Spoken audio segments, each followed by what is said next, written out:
Andrew Dice Clay and Rowdy Roddy Piper lead a gang of terrorists who want 10 million in diamonds and don't care how many beauty pageant contestants they have to blow up to get them. But one lone warrior stands in their way. 1982's Playboy Playmate of the Year. We watched No Contest today on The freaking is this?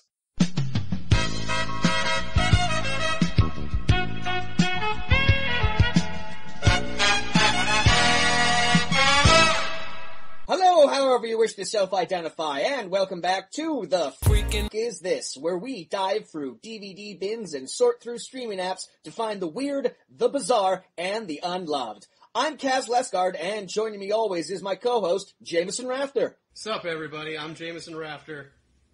How's that? I love how you have these huge elaborate openings, and I just gotta chime in with the first thing that pops into my head, which is just like a, hey guys. How's it going? What's up? That was my least elaborate opening ever. I was right to the point. That's true, yeah. God, you're just never satisfied. You're never satisfied, are you? No, I'm a hard man to please. Well, if you're just joining us for the very first time, for starters, thank you. Thank you for downloading and listening to our podcast. But if you're new here, it is the 5th month of the year, which around these parts can only mean one thing. It is time yet again for WrestleMania!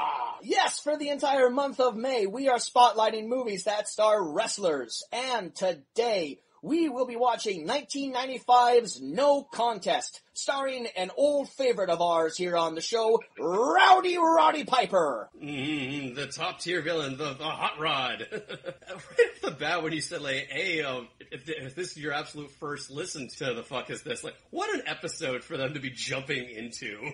What, the middle of a theme month? The middle of a theme, yeah. Well, I don't know. People start things at weird points in time. Could be, and we should, you know what? We should treat every episode of this show as if someone is listening to us for the first time. I try to. That's more part of my big stink about your You Stay Frosty Deputy Dog shout out at the end, because it's one specific movie that will be in the middle of the pack all said together. So yeah, no one's going to be in on that kind of joke. I don't know. I just try to forget everything I know. Before we get into the movie, before we get into wrestling stuff, I would be utterly remiss, Jameson, if I did not start off this particular episode by asking you about the knife-wielding maniac that almost burned down your apartment building. Holy shit! Dozens of people have been forced out of their homes by an overnight apartment fire and police standoff in Vancouver. Residents say it was like a scene straight out of a movie. They woke up to the sound of police officers pounding on their door, yelling at them to get out as soon as they could. They came outside of their apartment only to find a man wielding a knife on the balcony with a wall of flame behind him. Oh, gee. Tell us more about that. My God, the fun never stops for old Jameson. So, let me just preface by saying, listeners, if you're following the saga of, what happened to my foot, I'm all better in that department.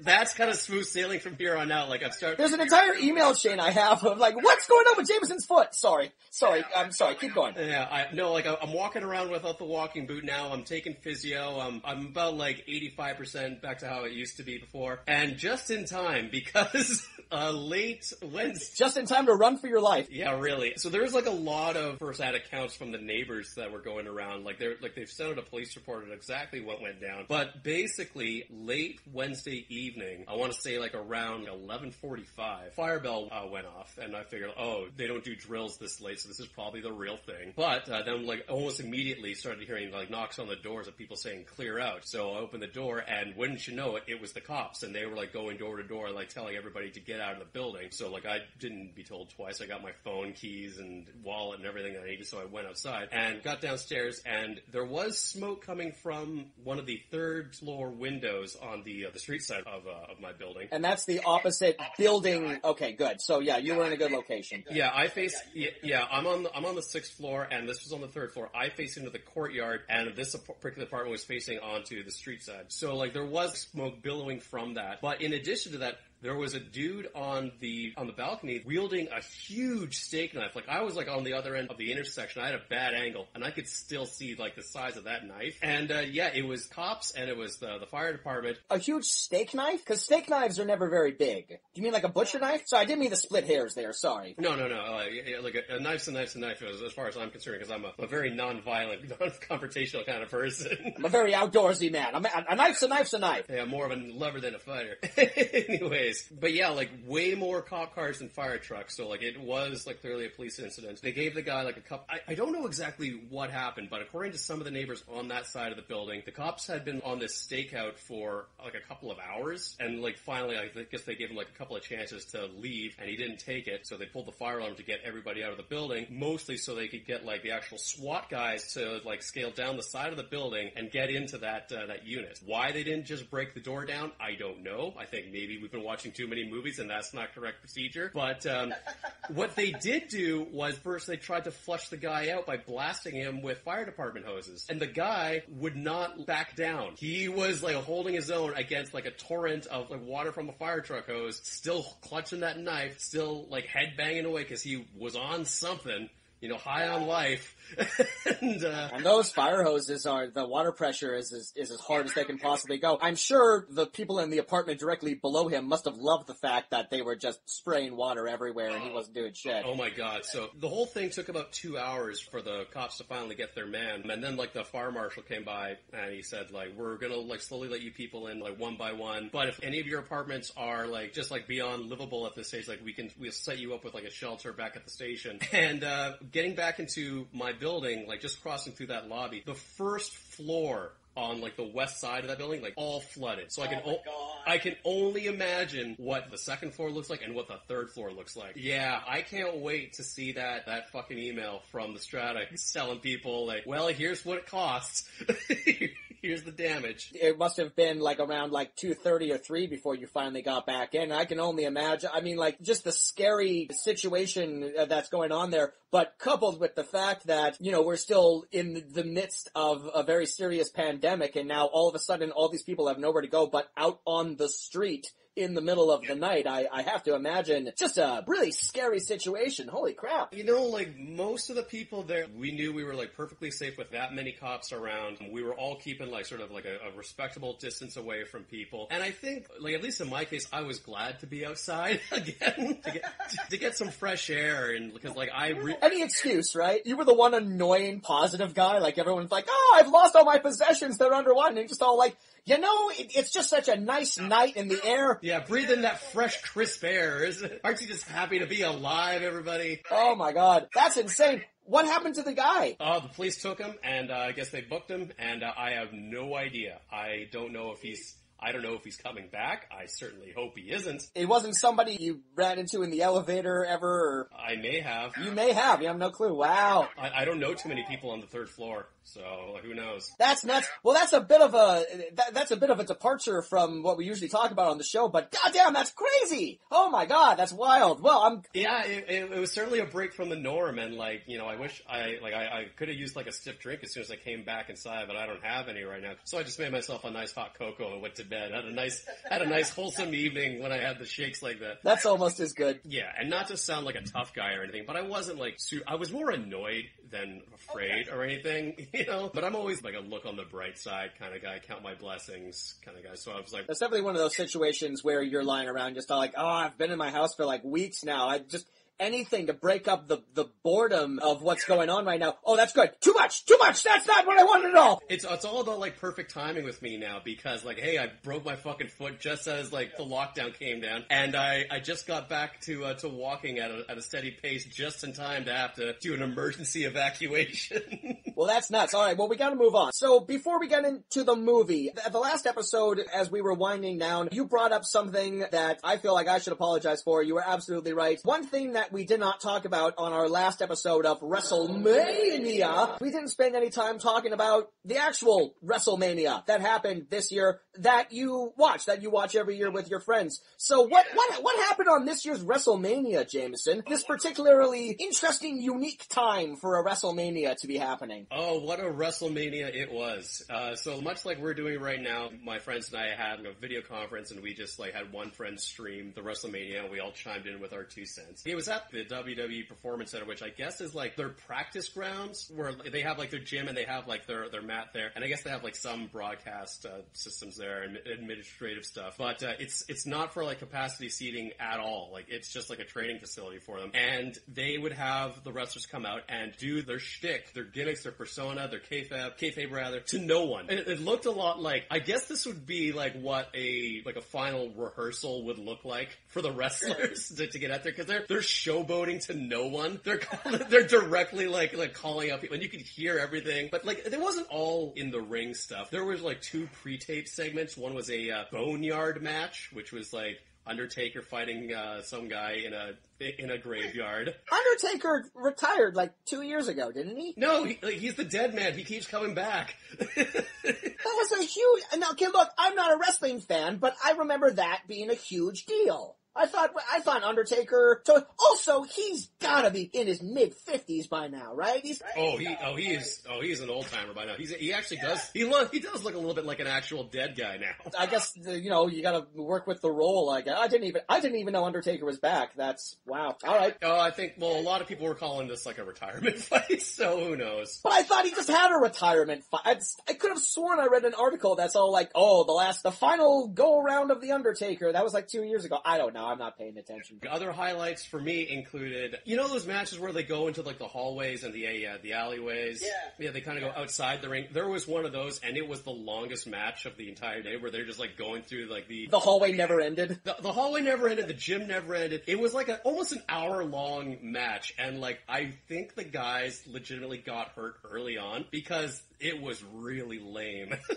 And my favorite story arc, actually I won't talk about the story arc, it's too much of a setup and we've gone on long enough. Save it for the next episode, because we are running a little bit long, we'll move on, yeah. But yeah, it is weird right now in this current atmosphere with the lockdowns and everything going on, tuning into your favorite programs that are continuing going on one end, but it's very weird. I'm a very big fan of Last Week Tonight with John Oliver, and he's continued to do episodes, but he's not doing it in his studio, he has no audience, and you'd think that wouldn't be an issue, but he's kept the exact same pace and the exact same timing that he had were to have a live audience, and it's very weird. And after the second one, I just decided, you know what? Once this is all over, I'll go back and I'll watch this show. Right now, this is too weird and it's not really funny. Also, what he's talking about is terrifying and omnipresent, so... Yeah, you don't have the kind of laughter from a studio audience to kind of like buoy that a little bit and to keep your spirits up when you're hearing all this doom and gloom from the late night guys. This may lead to a resurgence of the whole canned laughter thing that the Flintstones did.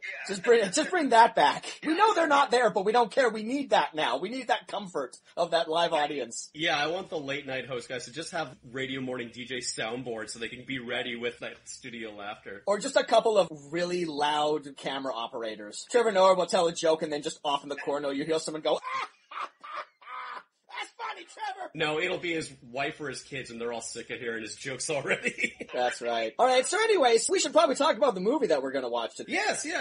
1995's No Contest. The easiest way to describe this movie is that it is a Die Hard in a movie. You know the type. It's essentially the exact same plot as the movie Die Hard, but with a twist.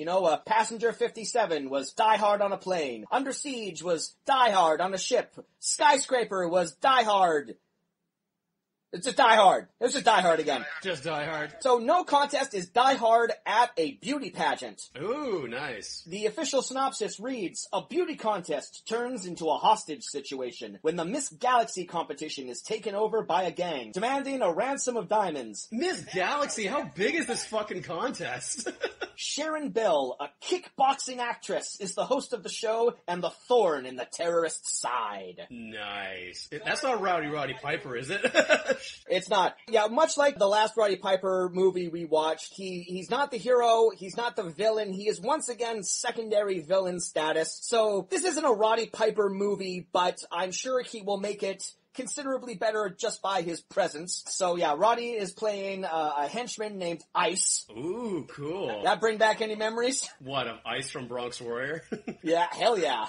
So, No Contest is directed by Paul Lynch. He has a big career filled with a bunch of movies that no one has ever heard of. I certainly haven't heard of any of them. But he's worked with some big names. He's done films with Keanu Reeves, Harvey Keitel, and Dennis Hopper. His big claim to fame is he directed the 1980s slasher flick Prom Night with Jamie Lee Curtis and Leslie Nielsen. I'm thinking of Carrie, but Leslie Nielsen wasn't in that one. Prom Night? What the fuck was Prom Night? It's a slasher movie. It takes place on prom night. That's really all you need to know about that one. Tonight, someone has come to the prom alone. Someone who watches in the silent corridors. Someone who waits until no one can help. Prom night. If you're not back by midnight, you won't be coming home. Are there a lot of slasher movies that take place on Prom Night? Probably, but I think the sequel to Prom Night is a little more well-known than the first Prom Night. That's Hello, Mary Lou Prom Night 2, which starts getting supernatural and weird. The Prom Night series don't have a lot of connective tissue. They just kind of use the name, and they don't really go off of what the previous movie did. Anyway, that first one is notable for having Jamie Lee Curtis a few years after she did the first Halloween, and Leslie Nielsen. And Let me just ask you this one more question about the Prom Night series. Sure. Do these all take place at the same school, like year after year? I think they might. Why do they still keep having a prom if there's just a new murder every year? To the third Prom Night massacre. It's time to pack it in. There is no alumni or reunion dinner. Just gets smaller and smaller every year. They skip like every third reunion because there's just no one left. Because they have to. There was no grad class. Speaking about school-based movies, he also wrote the 2003 movie Detention, which stars Dolph Lundgren as a teacher who leads a band of students trapped in a school by violent drug runners. Sam Decker was tired of fighting a war he could not win. So he came home to make a difference. But when armed mercenaries invade his school and his students are caught in the crossfire... Anyone left in the school, listen up. There are people in the school with guns. This is no video game. These are killers. And this happened. He is the only one who can stop them. Detention. Oh, so like Kindergarten Cop, but like the last few minutes like really stretched out for a feature length? I just like to imagine, because everyone knows Dolph Lundgren is actually really smart. He went to MIT and stuff, so I haven't seen this. I'm gonna bet that they made Dolph Lundgren like the gym coach or something, but I feel like it's a missed opportunity to just have him be the chemistry teacher and have him write out like these actual big long equations on the board, and it's actual shit that Dolph Lundgren really knows. Probably someone who's like doing set design would fill out that, and then like he chimes in with, that's wrong. Carried the 3 there. Let me correct your math. Alright, so the movie was written by Robert C. Cooper, who was the creator of Stargate Atlantis and Stargate Universe, as well as many other Stargate-related projects. A lot of Stargate on this guy's IMDb. Weren't most of those filmed in BC? They were. Oh, cool. I've never watched them. I didn't support them. Didn't support my local film and TV industries, but... They clearly have a fan base. There are multiple Stargate shows, yeah. I've also never seen the movie Stargate. Oh, it's not great. It was good enough to have multiple spin-offs, apparently. Alright, let's meet the cast. Alright, so, this movie stars someone who we have seen on this show before. I believe she is the actress we've covered the most on this show. Do you want to take a guess who it is? Shannon Tweed? Damn straight, Newfoundland's own Shannon Tweed. Queen of the erotic thriller.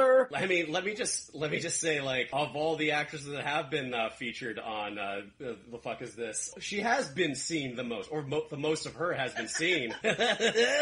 Zing. Yeah, so Shannon Tweed is playing Sharon Bell. She's the John McClane of this movie. Oh, she's the kickboxing champion. Excellent. Shannon Tweed, daughter of a mink farmer. I thought that was interesting. Like in real life. Grew up on a mink farm, and of course, star of the hit TV show Gene Simmons' Family Jewels. Yeah, that poor woman. Do you know who she used to date before Gene Simmons? Ace Frehley? Hugh Hefner. Oh, okay. They were like legit together for several years. I can't tell if that's a step up or a step down from Gene Simmons? Well, she definitely has a type. Definitely has a type. Rich creeps. Alright, so that's our John McClane of the movie. I can't wait to tell you who the Hans Gruber of this movie is. So the main terrorist... I like how, like, it is just Die Hard, so, like, here's our paint by numbers, like, who's the who? Who's the Argyle? Who's the... So our main terrorist, Oz, aka Raymond Ulysses Bryce, is played by Andrew Dice Clay. What? Yep. Oh, hey, oh, hickory dickory dock, the mouse ran up my cock, or, you know, like... The full fuck yourself.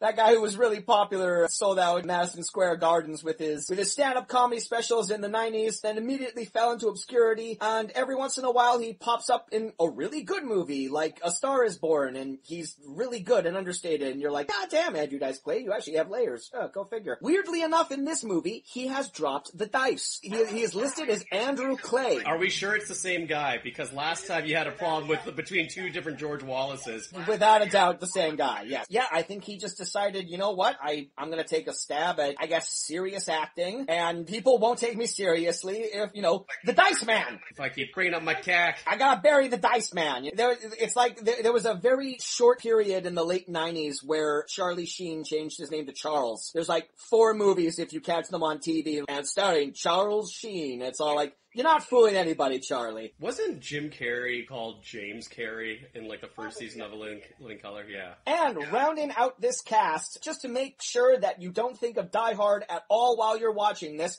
we have an actor who was actually in Die Hard, Robert Davi. In the original Die Hard, he played Agent Johnson, who's the CIA guy. Oh, that guy. Yeah. Agent Johnson and Agent Johnson, yeah, who get into the helicopter and blow up. He's also known for his villain roles in films like License to Kill and The Goonies. Yeah, I think that's all I wrote. I think that's all the background we have on No Contest, which I really wanted. I feel at some point in time I'm gonna have to pipe in the Smash Brothers. No contest! I'm very late on picking up on my Smash Brothers references. Last year, this is an embarrassing admission. I don't even remember what episode this was, but like last year, I think it was around Pride, we were talking about something, and talking about like something related to Smash Brothers, and you said, Kaz joins the fray, and it wasn't until like earlier this year when I was just re-editing part of that episode where I'm like, oh fuck, that was a Smash Brothers joke that Jameson told, and I didn't get it at all. Swish, went right over my head. Anyway. Did you not happen to watch the YouTube version of that episode? I included a graphic of you all silhouetted and like the Smash Brothers text and everything. You did? Yes. Fuck! Oh, I'm gonna watch it. I didn't know that at all. Shit. Alright. I mean, I totally watched. Well.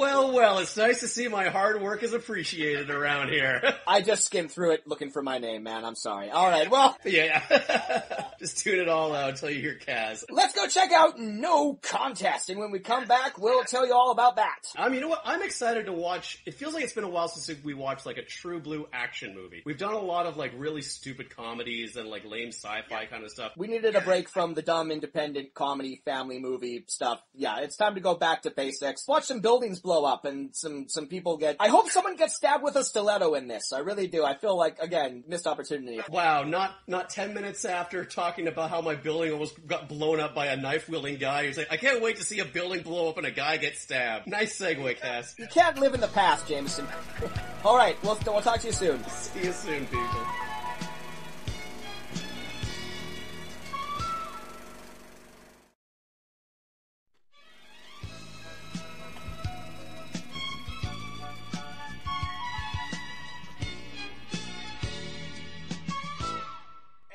And we're back from Miss Galaxy. She's the most galaxy woman in the world. The most beautiful podcast in the world. Miss Galaxy, this totally legitimate beauty pageant. There's no such thing as a legitimate beauty pageant. They're all fucking an outdated thing that needs to go to the way of the dinosaur. Anyway. Yeah, the opening part of this movie really just reminded me how weird I think beauty pageants are. Like everyone on the stage, like, here's this good-looking lady in a dress, everybody claps. Here's this other good-looking lady in a dress, everybody claps. And you just keep running down the list of all the countries, and then it's on to the next segment. It's weird. What'd you think of this, though? I'll tell you, midway through the movie, I thought to myself, this is actually pretty good. But the more I thought about it, I clued in that maybe this is just like a testament to how solid the Die Hard formula is, more than anything else. The part parts where I thought, like, oh, this is actually kind of tense and interesting and fun. No, it's just a bad Die Hard.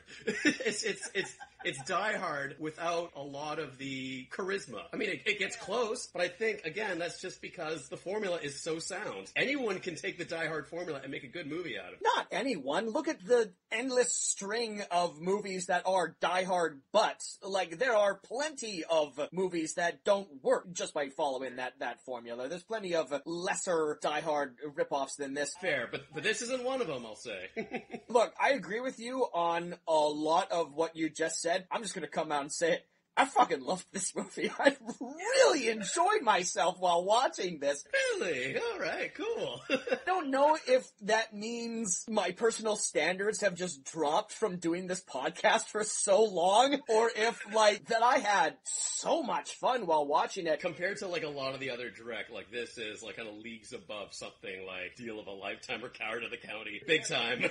Pretty much. And it has more or less the same pedigree, because I believe it was shot with the intention that it was going to go to theaters, but it never made it to theaters, so it went straight to TV. So for a... Oh, did this go straight to TV? I didn't clue in on that. Oh. Yeah, I believe so, if the research I've done is correct. But, you know, for a straight-to-TV mid-90s Die Hard ripoff, I thought this... Oh, this works just fine. I thought this was fucking awesome. It constantly surprised me in terms of its script writing. I thought the dialogue was so good in this. It was just prime 90s cliche quip factory, you know? It's just like, all I did, like, the majority of my notes were just writing down lines of dialogue that I thought were awesome. And I now have a new goal in life as an actor. I won't be satisfied until I'm in some project. Even if I have to do it myself, I need to have some project where I say the line, Chop, chop, Senator. We don't want to keep our host waiting. damn, that's a guy. I don't know why. I never realized I wanted to say that line until I heard it in this movie. And I'm, fuck yeah, that's me. I want that role. Alright, well, now the next project that I'm writing, I'm going to write a part for you where you get to drop that line. Nice. I'm gonna hold you to that. There's a couple of lines in here that, like you said, like, I don't know if it's clever or not, because some of the quips are just, I don't know if they're dated, or if they're just really incredibly stupid, but it's like, yeah, we need to fill in, like, a quip here. I gotta put something down, and I'll fill it in later. And then they never did. Yeah, we're gonna get to that. We're gonna go through the plot, and then when we go through my notes, we'll hit all of my favorite lines of dialogue. But yeah, the dialogue isn't great. It's not fucking... It's not Glenn Ross or anything. Like, for an action movie, for a cheesy action movie, I think the dialogue is really smart. I think all of the puns and the double entendres are, like, really good. There's lots of great pageant-related dialogue that they like to, like, sneak in there. I liked the characters. Surprisingly, really liked Shannon Tweed as the lead action hero of a movie. I thought she was fucking great. Yeah, you know, I don't have a problem with her as the action hero. We gotta compare her to John McClane, who, like, from start to finish is wisecracking, like, a mile a minute kind of character. Wrong place at the wrong time. And there were elements of that, especially when she was on the phone with, like, her police friends. And then there were moments, like, in the actual action sequence herself, she's hesitant to kill people. She's screaming as guns are being fired at her. Yeah, but I liked that. I liked it too, because it was way more believable of, like, someone in a situation like that responding to, like, oh shit, I should not be here, and I'm gunning down these people. I would not have, you know, the balls in my hand and just be, like, super macho tough. I'd be scared out of my mind. So I think, like, the script called for her to be, like, you know, quippy and sarcastic when she needed to be. And then when it came to the action sequences, they're saying, you're not going to be John McClane. You're going to be regular Joe, now firing a gun and, like, putting your life in your hands. And I thought, like, wow, that's an interesting contrast, I thought. Having watched the first Die Hard semi-recently, I watched it back at Christmas, which was, you know, about, like, 5 months ago at this point. You know, it's still relatively fresh in my head. I think the element that people continually forget about the first Die Hard is that Bruce Willis in that movie isn't like the Bruce Willis from Die Hard 5, where nothing affects him and he's basically a superhero. John McClane continuously gets in over his head. He's maybe not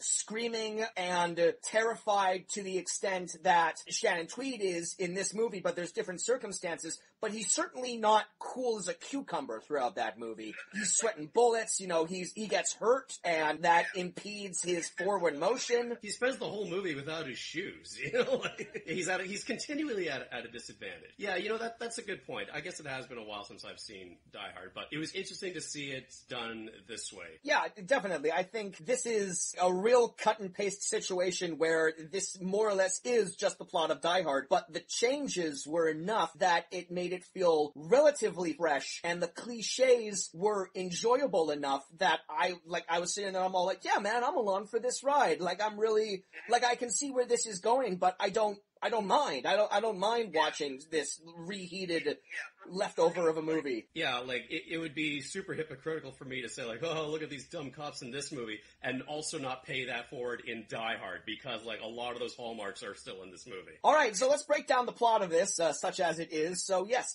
the movie opens with the Miss Galaxy pageant, which is coinciding with the opening of this big hotel. Didn't catch the name of the hotel, did you? No, they never mentioned it. It's not... I don't think if they mentioned it, it didn't seem important. I felt like that it might have been like the one thing that there's lots of things that you remember from Die Hard, but the main thing you remember is the name of Nakatomi Plaza. This is just a building, but the pageant is more important than the building that they're in. The building is just part where the pageant is being held. For the sake of argument, let's call it the Stalwart Hotel, because the hotel manager was named Roger Stalwart, and I don't know if he was billed to be a character, but he kind of really dropped out of that movie pretty quickly. Yeah, he's just a little weasel who's sort of running around and trying to think. This time frame sort of lines up. It might have been interesting if they wanted to make that character a little more topical, if they wanted to make him a little more of a slimy Donald Trump type, because that guy is very much tied to the history of beauty pageants and stuff. I don't know, maybe I'm thinking too much into that. Yeah, that's a real nothing character. Good on you for remembering that character's name. I didn't catch that character. I only wrote it down because I thought he'd keep coming back and just be this, whiny, schlubby, greasy character who comes in and bothers the cops every once in a while, or tries to negotiate a back deal with the terrorists or some kind of thing like that. But he doesn't. He doesn't do anything in this fucking movie. Kind of just disappears, yeah. So the Miss Galaxy pageant is going on, and it is hosted by Sharon Bell, who is played by Shannon Tweed, who is, as we stated earlier, is a Taekwondo action hero from... The Taekwondo, I think they call her. Did they? I didn't hear that, but that's... Yeah, I think they show, kind of a highlight reel of her in, her karate outfit, and, the big tagline is... The Taekwondo, my god. So she's the MC of the beauty pageant, but she also seems to be, sort of the behind-the-scenes manager. She seems to be, outside of the directing crew, she seems to be, the only person running this beauty pageant. Well, she's a former winner. Previously held the title of Miss Galaxy. She said 10 years ago that's where she got her career started. I wouldn't say she's the producer. I just think that she commands the room when she enters it. So she walks around like she owns the place, and everyone knows who she is. She's also a celebrity. So, she walks into any room and most people probably give her a bunch of respect and authority just by virtue of being famous. But yeah, so we see her setting up and we see her talking to the other pageant contestants. The first big laugh of the movie comes from a video. From Miss Canada? Yeah, where she's introducing herself, and in the video where she's sort of explaining herself, she says, "Also, I'm really excited to be representing Canada, my hometown." My hometown of Canada. Fucking...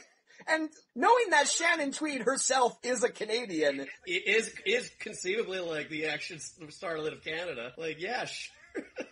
But you think she might have said on the day, can I, give an actual name of a town? A town as my hometown? But yeah, as these, Well, I mean, this was in the 80s, Kaz, and Canada didn't really exist until after 86. After Vancouver hosted Expo and put us on the map. Until then, it was Toronto and wilderness. I continuously forget that. It seems like a lifetime ago. My word, yeah. They teach that in our history class. So yeah, as the beauty pageant is going on, we slowly see the terrorists sneaking in under the guise of technicians and other hotel personnel. We see one guy sub out the security cameras for machine gun turrets. He kind of does that in plain sight too, right? Because someone is saying hey, what are you doing this work for? It's a work order. I gotta get it done. He's I'll come see my office on Monday. You shouldn't be doing this. Okay, boss. But then, like, he just, like, turns around and the huge gun is right there on the ladder. The guy who's, like, you know, chewing him out should see that and realize there's a lot more going on. That was the hotel guy. That was the slimy guy that we thought was going to be a bigger character, but then never came back. But, and there's a moment where when he's like, hey, what are you doing? He kind of reaches for the terrorist's bag, and the terrorist kind of, like, moves the bag slightly out of the way, and he's all like, don't worry about that, I'm just fixing these cameras. And he's all like, well, just make sure. If that guy had been, like, a hair quicker, he would have noticed the machine gun, and then we wouldn't have had a movie. The terrorist would have immediately been foiled. The movie would have been over. Everything would have been fine. So, yeah, the pageant goes on, and then the terrorists kind of, everything falls into place, and they start offing people, and they start, you know, like, shooting people, and they start locking down the building, and then who gets, it's Miss France wins Miss Galaxy. Miss Canada is the runner-up, which is bullshit, but, you know, what are you gonna do? Rigged. And I did like, sorry, go ahead. Oh, I was just gonna say, probably good that Miss Canada didn't win because the winner gets a bullet to the face, courtesy of Mr. Oz, film's villain, played by Andrew Dice Clay. No, played by Andrew Clay. That's very important. He's a serious actor now. You can't... He was seriously acting in this movie. I thought he was quite good. Yeah, I thought he was fine, too. I was, again, surprised how much I liked Shannon Tweed as the action hero. Surprised how much I liked Andrew Dice Clay as the villain. I really didn't have an issue with his performance at all. Yeah, he can't really get away from, like, his Bronx accent or whatever accent that he had. No, but I don't think he was trying to. I don't think so either. It's just, again, like, comparing it to Die Hard, it's hard to get away from, like, the dry coolness of Hans Gruber. Oh, look, I mean, it's inevitable that we're gonna compare this movie to Die Hard, but don't compare Andrew Dice Clay to Alan Rickman. That's just not fair. To who? That's not fair to anybody. It's not fair to our listeners. It's not fair to myself. So Oz shows up. Before that happens, there was a line that I really liked where they're doing the thing where all of the pageant contestants come up and it's like, here's Miss USA, here's Miss Canada, and they say what they'll do when they win if they use the title. Miss Germany was my favorite because she comes out and she says, as Miss Galaxy, I would fight to end world strife and violence in our streets and our media. Violence in films must not destroy family values. I thought that was funny because that happens right as the director credit pops up, and it's just a slight little commentary in the sense that you're about to watch an exceedingly violent film where lots of people die and things blow up. So, again, I think this is a very clever screenplay that knows exactly what it's doing. I noticed that Miss Germany didn't have a German accent. All the other contestants have, like, kind of laughably over-the-top accents, but not Miss Germany. You're right. It's a consistency thing. Miss France is named Isabelle Eclair. Notice that. That's the tone this movie starts out with. I mean, she doesn't have to be from Germany to be German to represent the country of Germany, but I agree with you. If they're going to do the thing where everyone comes down and they have an accent that's tied to where they're from, you're right, they probably should have her have a German accent. At least like a tinge of it. Maybe they didn't give her an accent based on what's to come later, which we'll get to eventually. So yeah, Miss France gets the crown. We're also introduced to Sergeant Crane, played by Robert Davi, who is the bodyguard for Miss USA, who is the daughter of a very prominent senator who has hired Crane to watch over her at all times, and he watches her like a hawk, and he follows her around, and he has a... Yeah, and Miss USA, like, can't stand him because he's always just in the way, or, like, he's way too overprotective. Ugh, those bodyguards, always watching me, always being there whenever I need to be there. Aren't they annoying? It's like someone paid him to always be around. God, what an asshole. And who better to watch this person than a hobbled man? Yeah, Crane has some sort of injury. He walks with a cane. Again, I think it would be very easy. So let's stop comparing it to Die Hard for a second. I'm going to compare it to a movie I mentioned earlier. Oh, wait. You know what? No, I'm going to throw that out of the way. I was going to compare it to Skyscraper, and then I remembered as I was saying that, oh wait, that's also about a handicapped action hero. I completely forgot that The Rock only has one leg in that movie.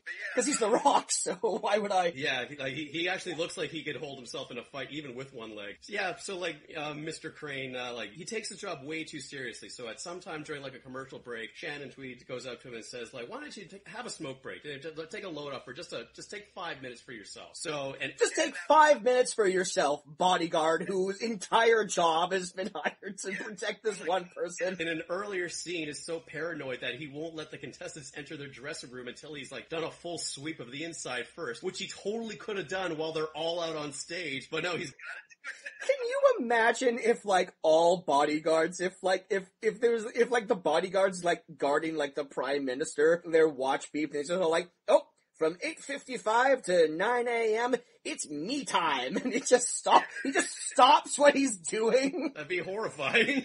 And of course, like, the minute he falls asleep at the wheel there, that's when the terrorists make their move. That's when... The minute he turns his back, everything goes to shit. That's right. So Oz, the main terrorist, played by Andrew Clay, comes out in a very unconvincing disguise that seemingly seems to fool everyone. He looks like Tony Clifton. Just a big mustache and a wig that's very clearly a wig. But he comes out on stage, he gives the crown to Miss France, and then he said, I really like this line too, he said, As you can see, all the girls are wearing beautiful gowns. I am in blue to match my blue eyes. To match my black shirt, I have a black gun. That's a stupid fucking line, but I liked it. Yeah, but he committed to it. He did.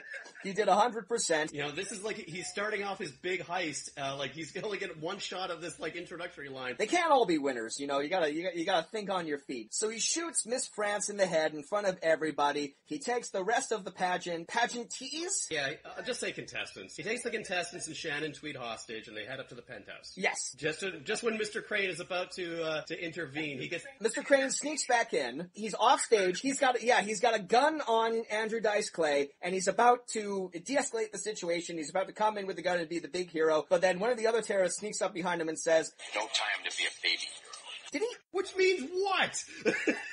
And we were both like, did he just say that? What on earth does that mean? I was like, maybe I misheard. Maybe he meant don't be a babe hero, like a hero for the babes. Like, for the contestants. Or don't be a hero, baby. But then later on in the movie, like, when the police are interrogating him, they showed him pictures of all the terrorists. That's the one who called you baby hero. So they fucking doubled down on it.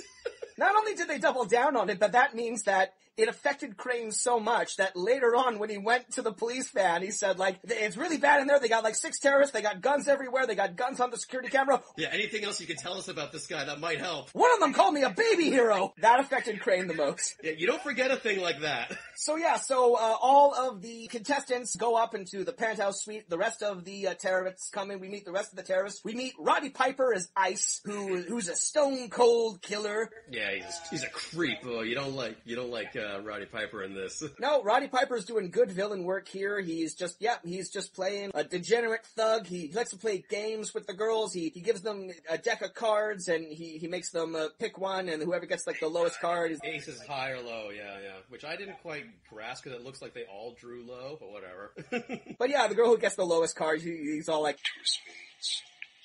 You die next. There's another henchman named Q, whose entire thing is telling super misogynistic jokes to the girls and then laughing really hard at them. What do women and floor tiles have in common? If you lay them right the first time, you can walk all over them the rest of your life.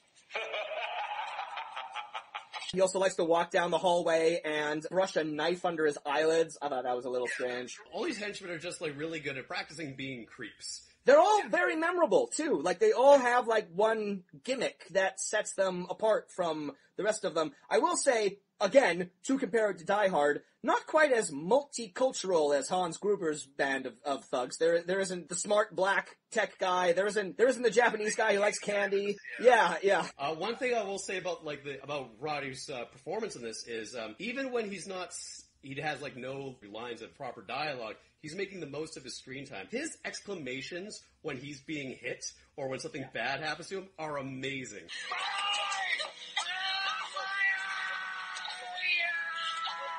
My eyes! My face! Ah, what are you doing to me? That's absolutely, he's really like selling, no matter what's happening, selling it to the audience. So that's something you pick up in the squared circle there. So all the beauty pageant contestants get outfitted with these arm bombs. that when they're activated, they all need to stay within the same room of each other, and if they leave the room, they will explode. Most of them seem to understand that, except for one of the contestants, who's just like, I'm gonna run away! And they're all like, well... Yeah, the moment, like, an opening presents itself, she forgets about those things. If they get out of the proximity range, like, then, kaboom.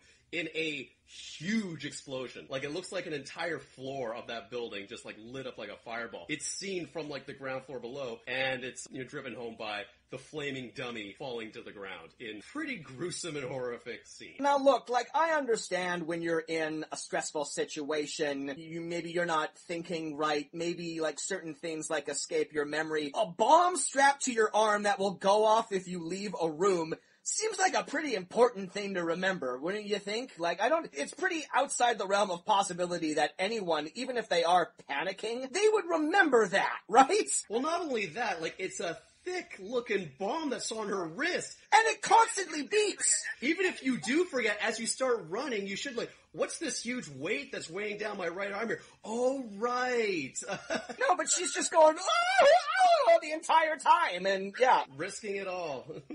Well, maybe she deserved to blow up. I don't know. Survival of the fittest. Most of the other pageantees came out alive. I'm going to keep calling them that, because that's what the word comes to my head. So anyway, what happens next? They got the bombs on the wrists. They want, they demand 10 million in diamonds. Yeah, in 5 hours, which is an outrageous demand, and to be fucking impossible, but whatever. Do you think, now, would it be, like, easier or harder? I'm trying to wrap my head around why it needed to be diamonds. Like, why not just ask for 10 million? Is 10 million in diamonds more than 10 million? To ask for a $10 million check? The only thing I can think of is that diamonds are valued the same around the world. Oh, okay. So, like, if the currency in, like, American dollars, it's not gonna... again, in the 80s, like, the American dollar was, like, the most powerful currency, so... Not so much now. Yeah. I'm just saying, like, it'd be stupid for him to say, like, I want it in rubles, or I want it in francs, or, or the lira. Because, like, I want it in diamonds, because then I can go anywhere in the world. They get like a briefcase at the very end, and it's filled with rubles, and Andrew Dice Clay is all like, I meant rubies. Damn it, is it too late? Can we go? Fuck, I don't know, I'll just go with this. So yeah, the cops are in the van, and Sergeant Crane is with them, and he's giving them, like, advice on, like, what to do, and, like, the police... Because the police captain is, like, he shows up in his flannel shirt, he's just in his fucking civvies. He's the diehard police captain, like, he's not good at his job, so he needs the bodyguard there to, like, know what to do. Well, actually, you know what, I take it back. The police captain wasn't so bad at his job, he just didn't take Crane seriously right away. He's a better police captain than the one in Die Hard, arguably. That guy was just an idiot from start to finish, and he got a lot of people killed. This guy actually, like, listens to other outside sources, and there are other supporting characters working with him. He's all like, alright, situations, I can temper my attitude here. Do you think maybe they took the Die Hard screenplay and just, like, used it as a framework and said, where can we make improvements? Let's make the police captain a little smarter as the movie goes on. Where can we make improvements? And just to balance it out, we should make a couple of things worse. But, like, we can find, like, a nice balancing act here, yeah. So they get the schematics of the building. The one tech-savvy female cop gets, like, the schematics of the building, and she discovers there's a Dutch door in the bottom that the architects put in so they can get in that way, but then two cops try to get in. But they're gunned down through that turret that the guy was setting up earlier. That has video game sound effects. Yeah, then he gets the fucking high score when he gets them both.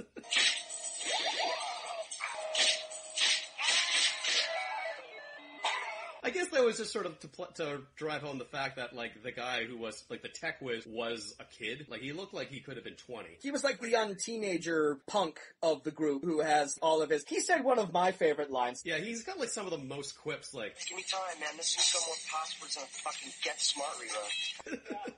Like, later on when, like, Shannon Tweed gets away and they're all on the radio, Andrew Dice Clay is, like, barking orders all, like, he says... Cal, where is she? Negatory on that knowledge, Chief. Just say no, dude! Just, like, fucking, like... Time is of the essence here. You don't need to be a fucking smartass like every fucking time that happens. Anyway, shit. Alright, moving on. So at this point, Shannon tweets like, I gotta start being the John McClane in this movie. I mean, what would John McClane do? I know, I'll seduce the terrorist. I'll use my feminine wiles on this, on one of the henchmen here. Just like Bruce Willis.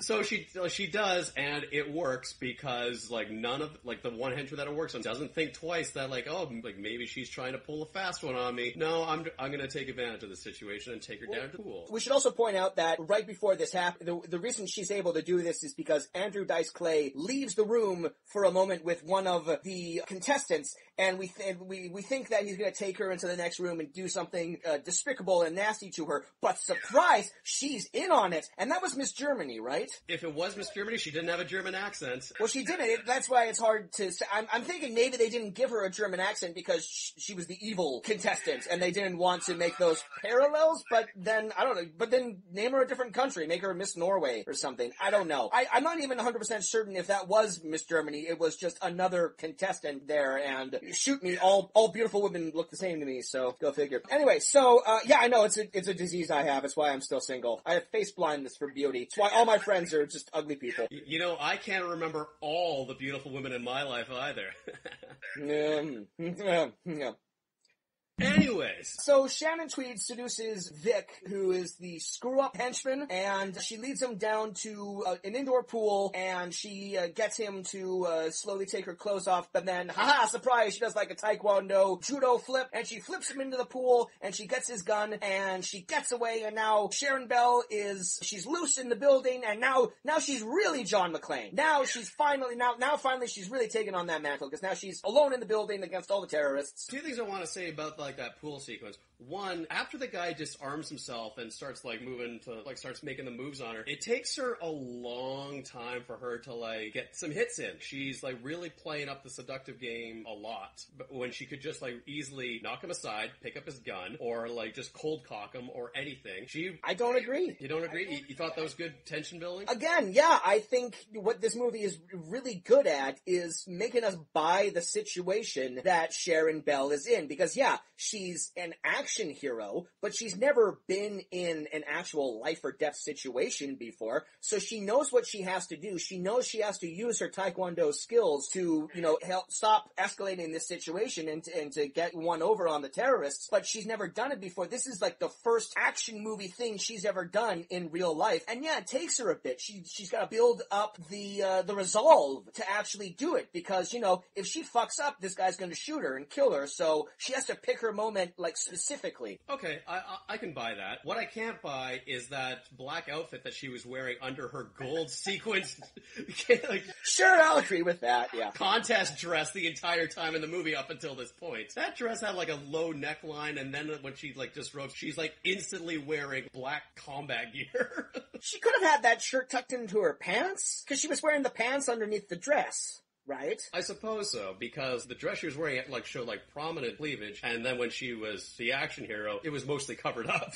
Who knows? Maybe after the pageant was over, she had something else planned. She had something practical that she had to go to, or taekwondo practice or something. Yeah, who knows? She doesn't want to go to the after party. She's been there. She's a veteran. She's done this. She won this crown 10 years ago. She doesn't need to go to these parties. She doesn't need to hobnob. She's Sharon Bell. Goddammit. She doesn't need to do anything she doesn't fucking want to do. Anyway. All right. So now she steals the cell phone of that one guy, and she calls her buddy cop friends. The cops can't find who the ringleader is of this group because he had that flawless disguise. So now she says oh, he was wearing a disguise.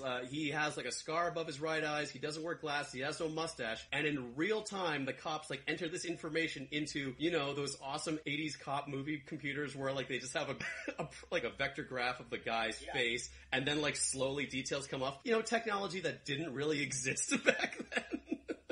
Alright, take off the obvious wig, and take off the obvious fake mustache. Alright, this is our man, people, because they're always wearing a fake wig and a mustache, so eliminate that middleman right there, and then you already got a head start on stopping the terrorists. Wouldn't an amazing movie be where a character slowly realizes they're in a Die Hard type movie? Like that Rebel Wilson movie that came out last year where she wakes up and she's in a romantic comedy, but instead of that, it's an action movie. Oh shit, is it any good? Oh, the Rebel Wilson movie? Actually, yeah, it was really good. Yeah. Can't remember what that's called, but no, I love the idea of people understanding tropes of the movie that they're in, but, don't make too many of those, otherwise I won't like that story anymore, because then it'll just be overdone. So, Sharon Bell deactivates the bomb on her wrist using a sewing kit in, again, another really well-written moment. Like, I thought this was really clever, how she's able to deactivate the bomb, like, keeping the two wires away from each other, but she can't touch the needle to the one point, otherwise it'll explode. Like, again, really clever. I knew in my head, like, logistically that wouldn't make sense. Like, the guy on the phone... It makes sense in movie logic. It's a custom wrist bomb that was made by, like, the terrorist tech guy. So, Crane back at the police HQ there, he doesn't know how it works. He's going just exactly how... He's going off what Shannon relays to him over the phone, and she's not able to use one of her two hands properly to get something off her wrist. So, I don't think logistically that would actually make sense, but I was on the edge of my seat watching that whole scene. Well, of course it doesn't make sense. No bomb diffusing scene in movies makes sense. Like, they never diffuse a bomb the way that they actually diffuse a bomb in real life. Little, like, wrist bombs that sit on your arms are far more complicated than that, to the point where I'm not even really sure if those exist. They probably do, but... Well, we'll say they do. They exist in some cheesy 80s movie. For movie logic, I thought that was a smart way of getting that off. That was a really good scene, too. I liked it. Yeah, I liked it too. Yeah, it was really great. And then as she's going around, I don't remember if this is where it happens in the movie, but I feel like it's close enough. So she gets the bomb off, and then she runs into Miss Germany, and she is crawling through the air vents, and she spies on her and Andrew Dice Clay, and so like, oh, she's evil. And then when she gets the wrist bomb off her wrist, she runs into Miss Germany, she's all like, get the fuck in, I'm gonna shoot you in the fucking face. And then I guess she throws the bomb in the room with Miss Germany, and Miss Germany blows up in an explosion that didn't look quite as big as when the other contestant blew up. Kind of just blew up a pillow and sent feathers everywhere. Yeah, this is, now we're at the part where they're starting to really squeeze every penny with this budget. They had like the really awesome opening sequence, or the first explosion that was like seen from the ground floor, and like there was a flaming dummy that was thrown out. Now they can't do that again. So after Miss Germany blows up, Sharon Bell's running around, and she's in the car park in the basement, and she discovers a van filled with explosives. So she gets on the phone with the cops, and she says two of my favorite lines. They get her on the phone, and the cops say like, oh, hey Sharon, how's it going? She says, I just thought I'd call. The rates are so good after 6 p.m. Again, like, quippy, trying to like defuse the situation with humor in a really clever way. And then she tells them about all the bombs in the van, and then they ask her, what kind of bombs are in there? And she says, I don't know what kind. All kinds.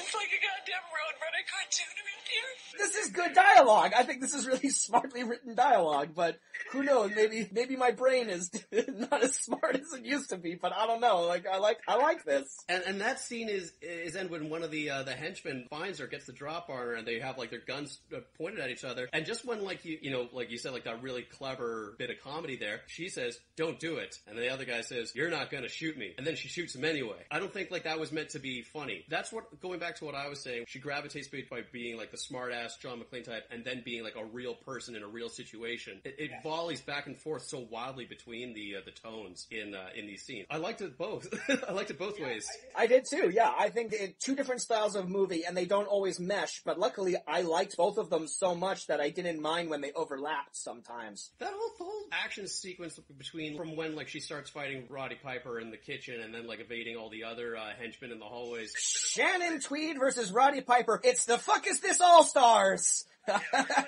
Yeah, really. Fight for our love. During those sequences, that's when it really dawned on me that I'm actually really liking this movie. The tension here is built quite well. I like it. The scene I didn't like was when Andrew Dice Clay kills the one henchman who let Shannon Tweed go away, and he's like, "You can't kill me. I have a dead man switch that I haven't told any of you about. And if my heartbeat stops, then this bomb goes off, and I'm taking you all with me." So they quickly defuse that bomb. The tech terrorist. What was his? He had like it was like Cal or something. Yeah, Cal. Yeah, so yeah, Cal like very quickly. Okay, two things about that. Number one, like Cal is very quick on the computer and he's trying to disarm the dead man switch. Andrew Dice Clay is just, all right, let me know when you've deactivated. Meanwhile, he's just randomly shooting Vic at different parts of his body. He shoots him in both kneecaps, like both of his arms. Dice! He will bleed out in minutes if you do that, and you will all die. I guess, like, shooting the knees, okay, fine. Like, now he's not able to run away. He's isolated here. That's okay. He keeps shooting him, so, like, eventually he's gonna die. In real life, if you shoot someone in the leg, they have minutes to live. Another case of, in this movie, where someone learns a piece of information that could save their life, and minutes later, seconds even, they've forgotten it. Yeah, so Cal deactivates the killman switch, Dice kills Vic, and then he says, okay, now I want you to reroute the kill switch so it's to my heart. I don't know how he does that, but he's all like, yeah, no problem, boss, I can do that, like, immediately. He's an 80s kid with computers, he can do anything. I want, why not just always have the leader of this terrorist group have the dead man switch on him? I don't know what was gained by having, like, him. Was it to show that he's evil and that he always comes out on top? I didn't mind necessarily having Vic there as a character, you know, having, like, the one henchman that's obviously, like, a huge screw-up. You know, I didn't mind that. It was a way to extend the screenplay, and it was very blatantly that's what it was, but, again, minor quibble. Didn't really mind it so much. Sets things up. I mean, a lot of these things are, like, minor quibbles because, like, I did enjoy this movie, and, you know, the whole point of the podcast is to make fun of this shit, right?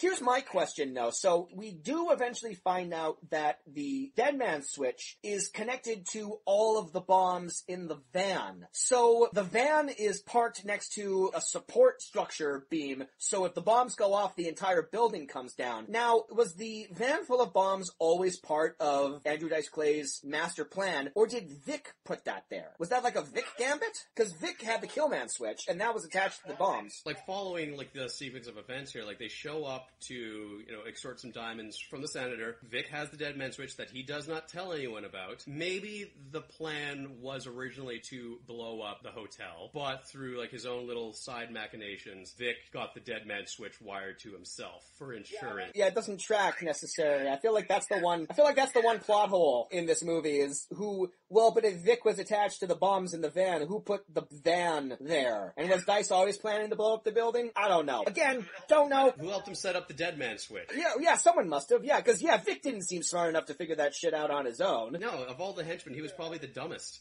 Quick second place for dumbest, even though he is one of the more intelligent members of their crew, goes to Cal the tech guy. Even though, like, he's one step ahead of everybody, he gets second dumbest just based on his last line alone in the movie. The line he says right before his life is ended, right before his soul leaves his body. So he kind of gets tied up and captured at one point, because at one point the cops smash to find a way to get into the building, because Shannon Tweed has helped them get in, and there are cops running around, and Shannon Tweed has tied him up to a pole in the wall, and a cop comes over and he says, oh, there's a hostage there, mistakes him for a hostage, so he unties him, and then beats him with a metal trash can, which wouldn't have put anyone down for very long, but whatever, let's move on. So he gets a machine gun, and he mows down a bunch of people, he critically injures the one smart cop lady in the arm, and we think she's down for the count, and then he's, like, stepping over her, and then, surprise, she's alive, points a gun at him, last words on earth are...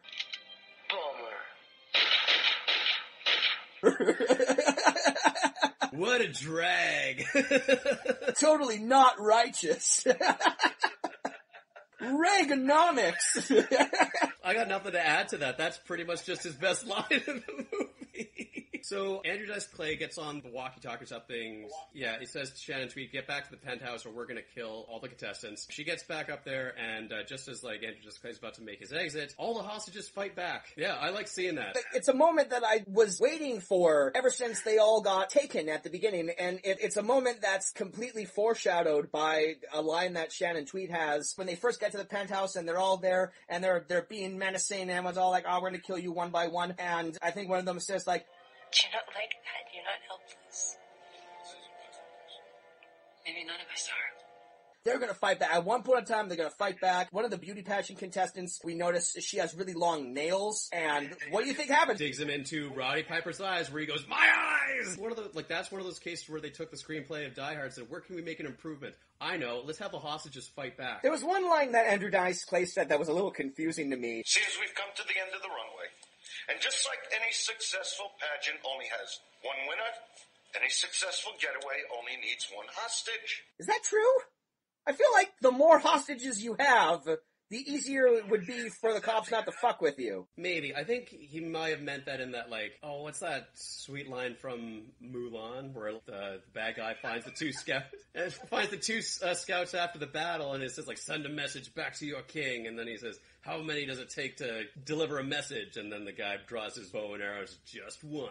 Maybe that's what he was going for. Maybe he was looking forward to Mulan, and he wanted to reference that. That's a very badass pull from an animated Disney movie, but then again, Mulan is a pretty badass Disney movie, so... It's pretty righteous up there with their animated movies. One of these days I'm gonna have to tell you... Alright, this is a brief tangent, but since Mulan has come up, I have a theory that Mulan is such, like, a hardcore badass Disney movie. It essentially killed the structure of animated Disney movies for a considerable amount of time until Princess and the Frog. So there's the whole Disney Renaissance thing, right? That started with Little Mermaid, that essentially like started off as all like, we're gonna do these animated musicals, and they're gonna be musical, they're gonna be like Broadway level musicals that are gonna have all of these songs, and from Little Mermaid on, they all followed that pattern with Beauty and the Beast, Aladdin, and Pocahontas, and Hunchback of Notre Dame, and they were all like that, up until Mulan. Now, Mulan is a musical. It follows the same 5-song structure until kind of like midway through, and then the last half hour of the movie. Yeah, then it's a war movie, and all the music stops. So, the last song in Mulan is the song, this is a weird tangent for this movie, but the last song in Mulan is A Girl Worth Fighting For, which is all of the soldiers going around. It's all like, I can't wait till the war is over, I want a girl to love. And then they're all like, it's like a big, happy, jaunty song, and then midway through the song, they're all like, a girl worth fighting, and then they come across like the desolate ruins of like a village that very clearly everyone was slaughtered, and there's like a little girl's doll. It's one of my all-time favorite tonal shifts in a movie. And then no songs for the rest of the movie. And the movie that came out after Mulan was Tarzan. Tarzan is a musical, but not in the same way that the other Disney musicals were, because it was all Phil Collins songs. And then things got weird from there, and we started doing shit like Brother Bear or whatever. Yeah, and Home on the Range and shit like that. Mulan was so hardcore, it essentially killed the Disney musical for like a decade. Anyway, that's my theory on that. Let's get back to No Contest, cause... That's not a theory, that's just a straight up fact. Well, you heard it first. You know the live action remake of Mulan is not going to have any songs, or Mushu. Or possibly get released. For audiences, yeah. I don't know, that movie looks pretty badass. Mulan, you take out a lot of the humor and you just add more like kung fu. Yeah, I'm fucking into that. Isn't Donnie Yen in that? I think so. Yeah, I'll watch anything with fucking Donnie Yen in it. Ironically, the one Disney live-action remake I was looking forward to might get canceled until 2021. But anyway, back to No Contest! What happens? We are at the part now where Shannon Tweed ices ice. Looks like I iced ice. With literal ice. She goes to an ice machine. Beats the shit out of him with a bag full of ice. Just savagely just destroys his face with a bag of ice. Just brutally. Yeah, this is no longer like a tongue-in-cheek action movie. This is just straight up like savagery and murder in her eyes.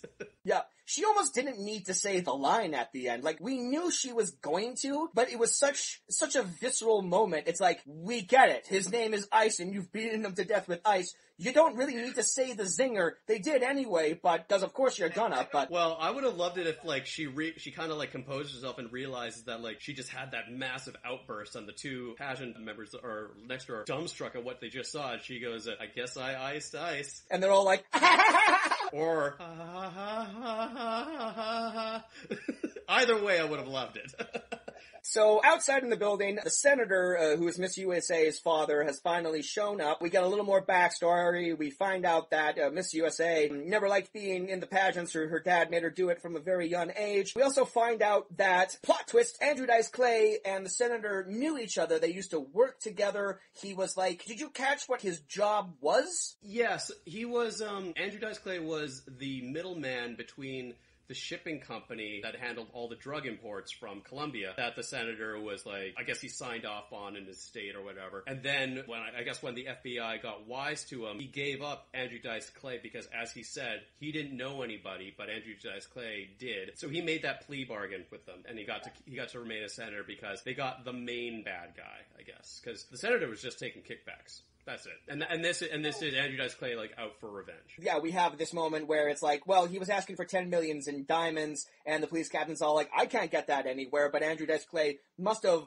always known on some level that the senator would be the one supplying the diamonds. He knows which diamonds I'm talking about. He's gonna power my laser weapon. He's a terrorist who styles himself as one thing, but secretly is something else entirely. Much like Hans Gruber. Possibly. I don't know, I'm reaching on that one. But we also find out when the senator shows up that at some point in time, he fired Crane. Oh, he tells him right to his face that you're fired. You're fired for not saving my daughter from these terrorists. Did he say that? I didn't catch that. Crane, you're fired. This is a weird shift from the senator because in his very first scene, he's watching the news report of the hostage situation. He's on the phone with Crane and says, "I know you'll get her back. I trust you." And it's like, wow, that's really solid to show like a lot of trust in your bodyguard. They must go back a long ways. And then he shows up on scene and says like, my daughter's not back. Yeah, fuck you, you're fired. And Crane, you're fired. Well, he doesn't say you're fired, Crane. Crane, you're fired. He said, when he talks to the police captain, he says, "This man is no longer in my employ." Mr. Crane is no longer in my employ, Captain. And he kind of like dismisses him. He's all like, you can leave now. It's all like, when the fuck did that happen? Because the last time you two talked, it seemed like, I trust you to get my daughter back. But it doesn't matter because the police captain, he recognizes that Crane has been an asset this whole day, so he's staying. So with it, I thought like, good on you, police captain. Oh, I missed that entirely. Crane, you're fired. Alright, well that explains it. So, Oz's new demand is that he's up on the roof because, this is a Die Hard ripoff, so we gotta get to the roof somehow. So he's up on the roof, puts down this service elevator, he says, "I want the senator to get in with the diamonds and then bring them up to me." And then the police captain says, "Don't worry, Senator, we're not going to send you, we're going to send someone that's dressed like you, we're not going to put you in danger." And then a character we have never seen before steps into view and says, I'm afraid that won't be acceptable, Captain. The senator's presence is compulsory. Icarus to tower. Tower to Icarus. Let's do it. "We don't want to keep our host waiting. Chop, chop." Who the fuck is that guy? He is in the police monitoring room and surrounded by cops. Any one of those cops could stop this. Someone could tackle him to the ground. Oh yeah, and that's the other, he's surrounded by police officers, but he has a gun on the captain and Robert Davi, and he's all like... And none of the cops realize it. Not even like surrounded by cops, it's one gun on 3 people. Anyone could overpower him, but I mean, I also suppose that they have bombs and stuff, so I suppose they probably have the upper hand. They don't want to make too drastic of a thing, so... Andrew Dice Clay is expecting a call from his man on the inside. Fucking still. Rando whoever and the senator get into the service elevator and it goes up, and this is the moment that, Jameson, you described as the least plausible thing that happens in this movie. Robert Davi, who is a handicapped man who walks with a cane, sneaks up. Who I'm gonna guess is like at least, how old would you say he was in this movie? I want to say he's like mid-40s, early 40s. Well, he's still alive today. I don't know how old he is today, but yeah, maybe like early 40s, late 30s in 1995. Yeah, Robert Davi's just got one of those faces where he just kind of always looks like someone shoot him up like a piece of gum. So this middle-aged guy who, through the entire part of the movie, he's like walking around with a cane. When the elevator goes up, very slowly, I might add, when the elevator starts going up, Crane... It's like a shitty service elevator. I would buy that it probably took that long to fucking get up. But anyway. I totally buy that it's super slow too, but the reason I bring that up is Crane hooks his cane onto it, and then the elevator pulls him up. Like he's fucking Mary Poppins or something. Now, that takes a lot of fucking upper body and core strength that I don't think this man has, and the fact that it goes up so slowly to the top floor of what looks like a fucking 20-story hotel, there's no fucking way he would ever make it to the top! And then later on, this action hero is, actually I do have to say one thing to this. As a guy who's had his foot in a fucking walking boot for the better part of 2 months now, it was quite inspirational to see an action hero still do all these cool, like, action-y moves with one fucking leg. If he can do it, I can do it. Anybody can do it. So, they take the elevator up to the top, and Robert Davi is, like, sneaking up behind them, and Andrew Dice Clay's got his gun on Miss USA, and they have, like, the moment is all like, throw me the diamonds, Senator, and I'll give you your daughter back. You betrayed me, you fucker, and then Sharon Bell comes kicking the door down, she, like, machine guns just fucking everyone! She doesn't care who she hits, like, if she hits, like... She could have hit the Senator? Like, the fucking Miss USA was right next to Andrew Dice Clay. Yeah, Sharon Bell has had enough of all of this bullshit, and she doesn't care who she hits with a machine gun. She wants her back rub and her hot rum and... Rando McWhatever gets shot, and he falls off of the building and starts screaming before he falls off of the building. So it's like, both feet are firmly on the building, and he starts blood-curdlingly screaming before he falls off of the building. I love that, and the only reason I keep bringing back that dummy that was on fire, that earlier part of the movie, was because in a part like this, where at the top floor of the building, you want to see the guy fall over and die, but they don't do that. They didn't have that in the budget for another fucking dummy. Particularly in a movie that so blatantly rips off Die Hard, you want to see someone fall off a building. That's the money shot. Even if it's not Andrew Dice Clay, who, spoiler, does die by falling, not like a terribly long... But I don't give a shit about this nameless guy, like this guy who showed up like in the later half of the movie. Just make a dummy of him in a trench coat, throw it off the side of the building. Do it! Do it! Just do it! Do that before you light it on fire for an earlier part of the movie. So Andrew Dice Clay gets away somehow. They all end up on, like, the main floor of the building. Robert Davi's there, Shannon Tweed is there, they're all there. Miss USA is safe, and she's all like, fuck you, Dad, I'm not gonna do what you tell me anymore. And then... Or at least we think. This is a part of the movie where, like, the audio cuts out. Oh yeah, there was a couple of times we were watching this on YouTube. Good old shitty YouTube rips. Yeah, there were two different parts where the audio just stopped. Yeah, like, I really hope we don't miss anything important to the plot here. We were both sitting there going like, hope this comes back at some point. It died. It eventually did. Yeah, luckily they weren't really talking much while the audio cut out. Yeah, I honestly, I wasn't really watching. I was just like, keeping my ears perked in case like I needed to pay attention again. But yeah, Andrew Dice Clay comes back in another one of his wacky disguises, and he takes... It's just like sunglasses and a jacket, so... And then everyone's immediately like, hey, there he is! Well, isn't he trying to escape as one of the police officers? Because he had a bulletproof vest on. So he takes Shannon Tweed hostage, and they head up to like the glass elevator, back to the penthouse where he can... He still has the kill man switch on, so they can't shoot him. This was a question that I think both of us had. So, he has the dead man switch. No one can kill him or the entire building will blow up. He takes Shannon Tweed hostage, but then he takes the elevator up to the penthouse and he says, like, we're just gonna go to the penthouse, I'm gonna wait this out, I'm gonna figure it out, I'm gonna escape, I always escape. Why not walk out the front door? No one can shoot you, bro. You are protected. Completely and totally. I was like, where is he? He takes her up this, like, long flight of stairs to get to the elevator. I'm like, go to the basement, take the fucking bomb car, and drive away in it. You won't be out of range. Well, no, don't take the... No, the bomb car is his collateral. He needs to leave the bomb car there in case an itchy trigger finger wants to shoot him. Because that's the only reason why he's all like, the entire building will collapse if anyone kills me. I mistook it as like this indestructible getaway vehicle.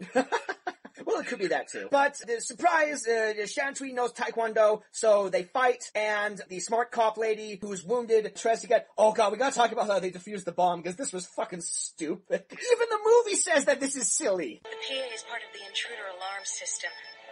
It's what they link the bombs to in the first place. The loudspeakers convert sound waves into electrical impulses.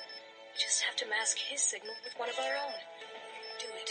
It's silly. Do it! Boom. Louder. Boom. Boom. Boom. Boom. Boom. Boom. Boom. Boom. Boom. Boom. Boom. Boom. His signal is blocked. Turns out it was quite silly. Somehow this works. It's just a random guy going... Boom. And then later on, when they're putting the smart cop lady into the ambulance, she's saying, Captain, don't leave Zelensky down there. He's getting hoarse. Bombs are down, kid. Sappers disarmed them.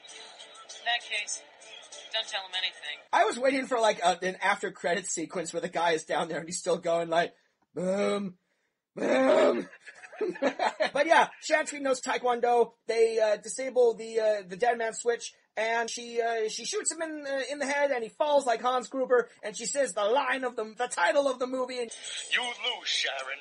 You come up against me, you lose every time. No question, no doubt. No contest.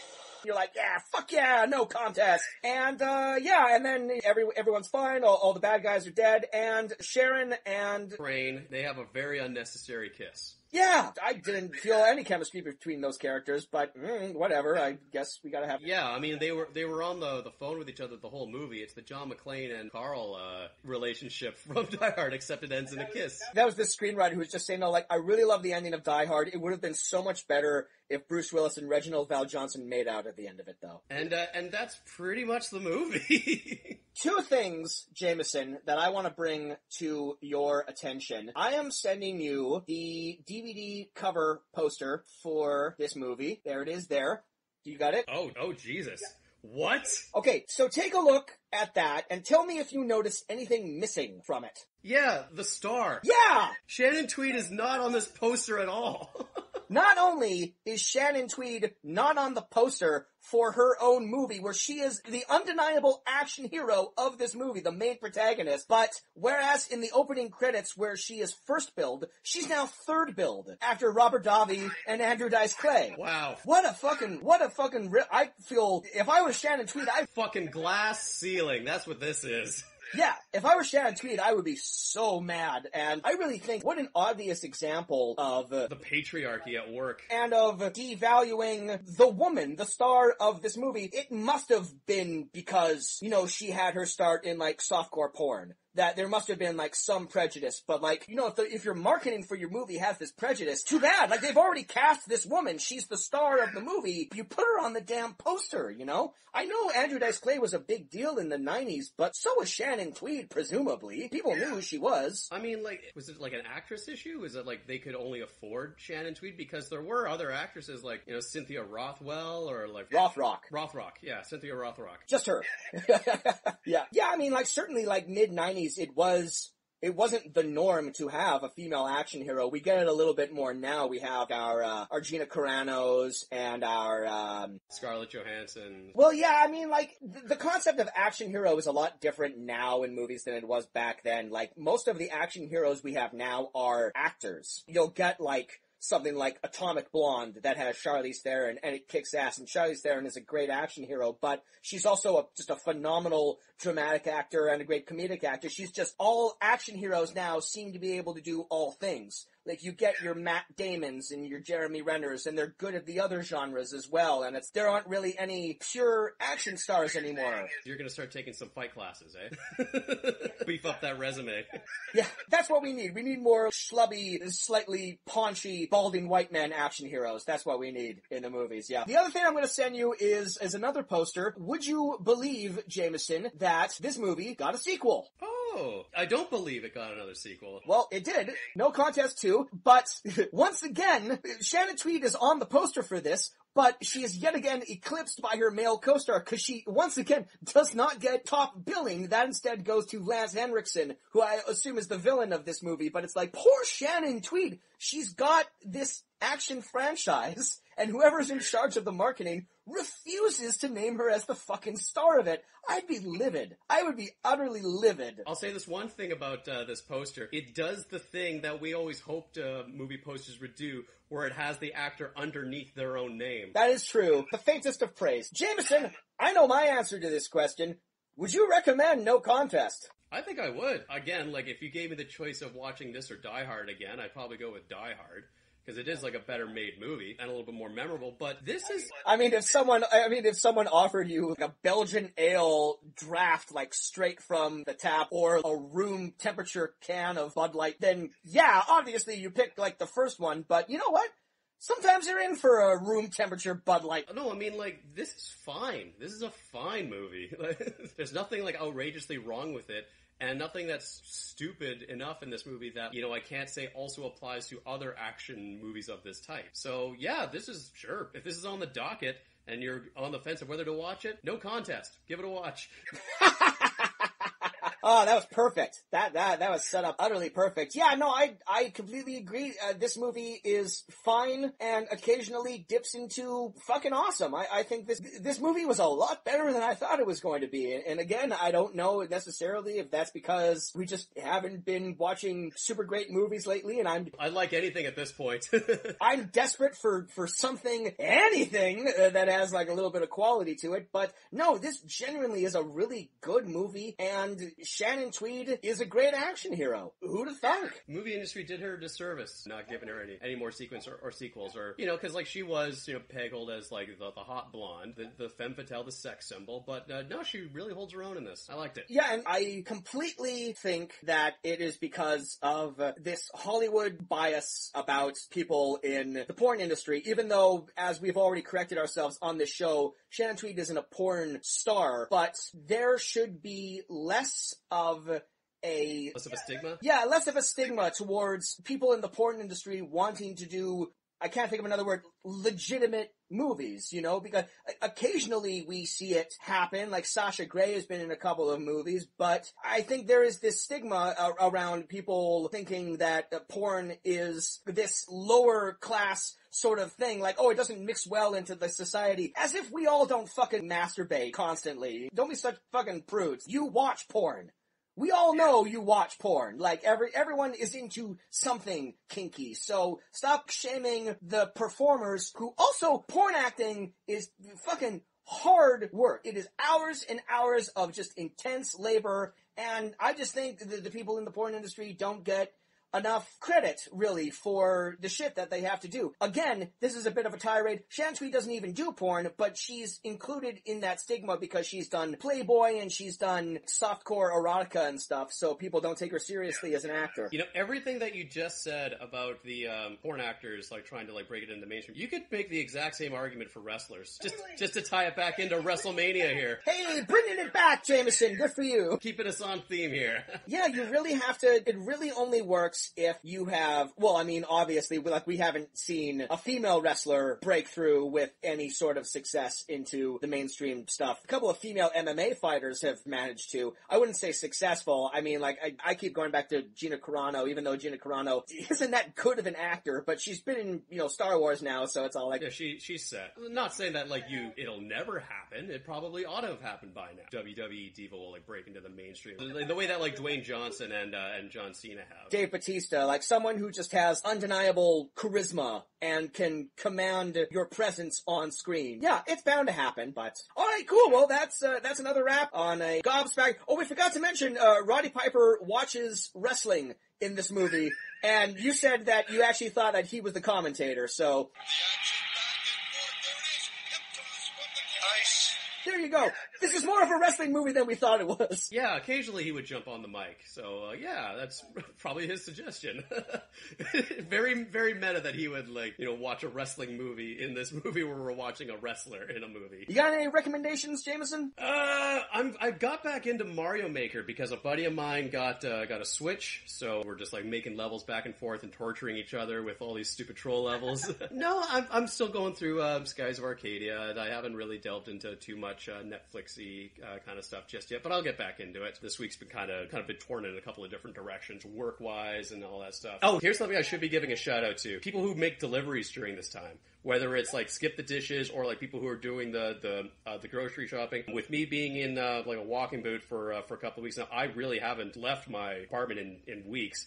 So, like, my contact with the outside world was, like, you know, through FaceTime, like, with you and with my family and friends. Or, you know, just making, you know, calls with, like, these people. They've been, like, a huge help for me. So, and, like, making those sacrifices, making that risk so I can stay fed. You know, that, like, tip extra. You guys are doing fine work. Tip extra because it's a really shitty situation. Everyone on social media is calling those people heroes, and they certainly are. They certainly are providing a necessary service to all of us, but also most of them are stuck in a situation where they more or less have to go to work, because if they don't go to work and put themselves at risk of contamination, they will get fired. And I've even heard some talk about if you quit your job, then you don't get CERB or something stupid like that. So, I don't know. Don't quote me on that. I might be totally wrong about that. I haven't really been paying attention because I've been working through that. So, I have been looking up into the restrictions on CERB. But anyway, yeah, no, I completely agree with you. Yeah, those people, huge shout out to those people, yeah. And, like, saying thank you just, like it doesn't even come close to, like, covering it, but, like, you know, thank you so much for, like, what you've been doing for not only myself, but for everyone. Oh my god. There's, like a weird electrical clicking noise that I've noticed in my apartment for the last little while now, and I don't know if it's just like something outside, like the outside ventilators, or if there's like something wrong with my electricity. But it's been driving me fucking crazy, and I think I actually am starting to go a little nuts here. Got a real telltale heart situation here. I also just noticed, because we've been talking over video chat this entire time, you got an excellent quarantine beard going on there, my friend. I don't think I've seen it at that length, but you look really good with a beard, man. You do. Are you serious? That's very kind. Thank you. Yeah, no, you do. But you also look good without a beard, and speaking as someone who doesn't look good without a beard, in my perspective, I don't know. Thank you, but I think you can rock both looks, is basically. Oh, thank you. Go on. Seriously, go on. No, I've been trying for years to grow a decent beard, and I've just never been able to cut it. It always came in like super patchy, and the only times that I would ever do it was like for the playoffs, which would be happening right about now, but they're not.